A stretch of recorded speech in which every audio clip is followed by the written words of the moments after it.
तो चैत का मौसम शुरू हो चुका है और सभी भोजपुरी सिंगर्स अपना अपना चैता सॉन्ग रिलीज कर रहे हैं। और इसी बीच आप सभी का सवाल आ रहा है कि अपने पावर स्टार का इस साल चैता सॉन्ग देखने को मिलेगा या नहीं।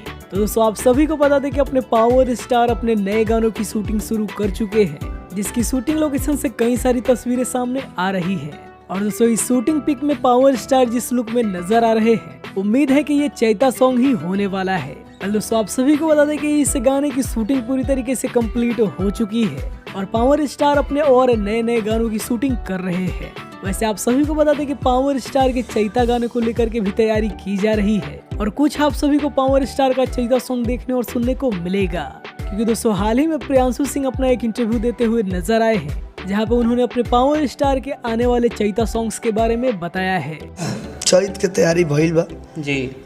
बड़े भैया हमारे छोटू रावत जी शायद संगीत उनकरे बा जी और आर पंकज बेग शायद लिखल गाना बा जी। दोस्तों होली के बाद से तो काफी लंबा गैप हो गया था, लेकिन दोस्तों हाल ही में आप सभी के बीच आरा कभी हारा नहीं सॉन्ग को रिलीज किया गया है और इस गाने को आप सभी ने बहुत ज्यादा प्यार दिया है।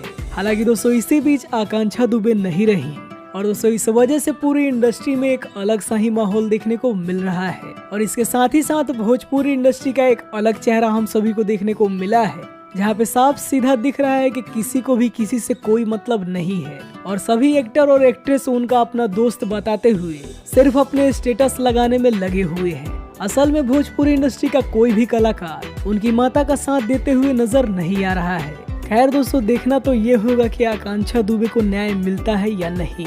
बाकी दोस्तों इस बारे में आप सभी की क्या राय है हमें कमेंट में जरूर बताइएगा।